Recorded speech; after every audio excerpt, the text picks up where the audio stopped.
Hey there. Welcome to All Things Social Security. I'm Stephanie Joy. Whether you are a first-time viewer, an occasional viewer, a subscriber, or one of the three tiered benefactor members, I want to welcome you and let your video begin.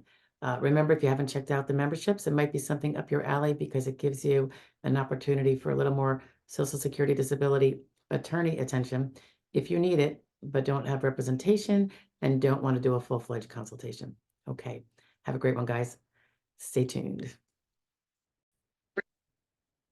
Good morning. Happy Sunday. Let's have the Social Security roundup for the week of December 2nd. That would be Monday until the 7th, Saturday the 7th. Okay, so here's what all went down last week, in case you missed.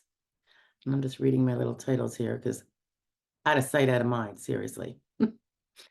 Okay, so Monday, December 2nd, this was a spielio about there are times when you are going to need to have proof of some kind, and it's not that difficult, so don't panic if it happens to be you, of proving when you actually stopped working, whether it's the date or the month or thereabouts. And I'm not sure to what extent I went into the details of this particular instance with this client of how he needed to prove that it ended as early in the year as it did. But, and I think I do mention that it had to do with the fact that the income seemed as high as the whole year before. So how can that be if the person left in the first half of the year? So we go into what kind of proofs might be needed, and that might help you. And Tuesday, December 3rd, we went over, oh, yeah, attorney fees. Get the question a lot. How does one know if the attorney's been paid, aside from asking them, of course? And if they're like me, they might not always be, poking into the bank account to see what popped in at any given time, because it is all directly deposited by and large by the SSA. So it's not like you receive a check in the mail. It's a direct deposit. So, but when you get your back benefits, you're going to want to know, is this like net of the attorney's fees? Do I have to pay the attorney, cut him a check? What's the dealio? And it's pretty easy to learn, to figure out from the paperwork you get. So we go through that a little bit. Oh yeah, on Wednesday, it was another court ruling in a circuit court. This was Keck, K-E-C-K versus Commissioner. And it had to do with, which I really, really was liking, evidence of a person that would be off task to some level or another during the workday, even if they could show up for work and otherwise do the work. And the importance of a judge, for instance, considering the sustainability of the person doing the job, because you can, there's a difference between being able to do certain tasks that are required in a job and being able to do them for 8 hours a day, 5 days a week, week after week after week. Sometimes people can pull off an 8-hour day. It might be a struggle, but they can do it. Does that mean they can do 5 days that week? Does that mean they can then do it the next week, the next week, and the next week for at least 6 months? And that's all about the sustainability of someone's capacities. And I think I really appreciate this case because I do see that being a major factor in so many cases. And I do not see as much consideration of that fact that an ALJ should apparently be giving it.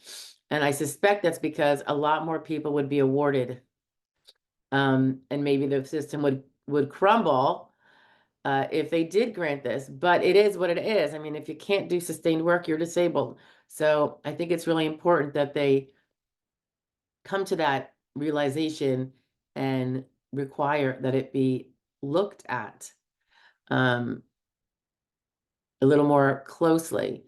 And it's somewhat unfair to be picking that more vague kind of capacity need as the one to put the denials on. So we'll see. I do like the result though, and the fact that this came out was really good. And that was Wednesday. And I think I have a cold. I was thinking it was allergies, and I just took an allergy pill like an hour ago. I don't know. It's feeling a little different. It feels slightly different. Okay. Um, yeah, that was the fourth. The fifth, this came up because someone was asking about it. Uh, if someone was, it's the theory of relativity, is like what I like to call it. If I am relatively incredibly disabled compared to what I was, because I was superwoman before, don't they consider that? No. I mean, if you lose half of your capacity for functioning, that's pretty significant. But if you were a superwoman to begin with, you could still be pretty darn good now, right? The higher you are, um, versus a less capacity person at their best, who then gets cut in half in terms of capacities, they might now be more apt to be disabled than the stronger person. And so the whole idea that, well, look how far I've come down. I used to have this. It doesn't that matter? No, it's can you do the work or not, right? So people with higher brain power don't not have it easier. In fact, they probably have it harder to win disability, depending on where you came from, in terms of your pre-disability status. And same thing with, and it's a little different, people would, say, but I used to make $150,000 a year. They can't expect me to live on 25,000. They don't expect you to do anything. This is just the insurance you bought. But anyway, relativity. Uh, you're not, if you're relatively incredibly disabled compared to what you used to be, that is not the question. The question is, are you disabled, and can you do some sort of work full time? So the people that come from, higher places in life, theoretically, who might feel like they should maybe get a little more sway because they lost so much. It's because they had a lot to lose, but compared to the other guy who never had quite that much to begin with. So no, that's not going to help you. And don't spend your application time or your function report time trying to make it count, because it's not going to work out well for you. Okay. Friday was fraud law review. This is about an Arkansas fellow, um, who stole a lot of money, like $250,000 from Social Security disability over the course of a 20-year period. And of course, I'm always asking, do you think this is a good sentence? Is it a weak sentence? As you know, I'm probably pretty tough on that stuff. I think when you're stealing from the Social Security Disability Fund or stealing SSI, from the general fund, that the punishment should be very austere. Just my opinion. All righty. And Saturday, December 7th. I can't believe it's December. The question was, can you file for Social Security retirement early at, say, 62, but then after that file for disability? And we go over the issues back and forth with that, the pros, the cons, when you can, when you can't, and all that. It's a quickie, but we touch it on a few different areas there. And that was it, guys, Saturday. So I hope you all had a great week. I hope you have a better week coming up. Stay safe, stay healthy, and stay happy if you can. I'll talk to you later. Bye.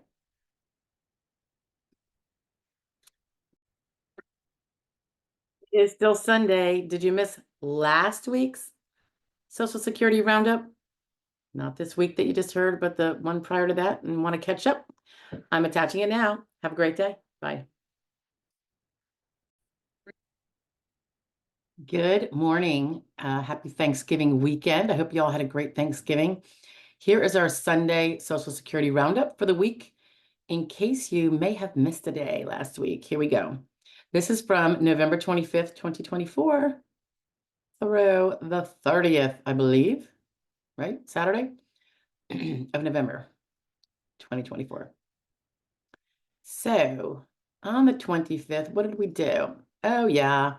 It was a kind of a year-end reminder, because our earnings, which can be taxed and which can also give us Social Security credits, is ending next month. And the age-old warning, at least in my book, of the cash is king method of planning how to finance your life because it doesn't work so well for retirement usually.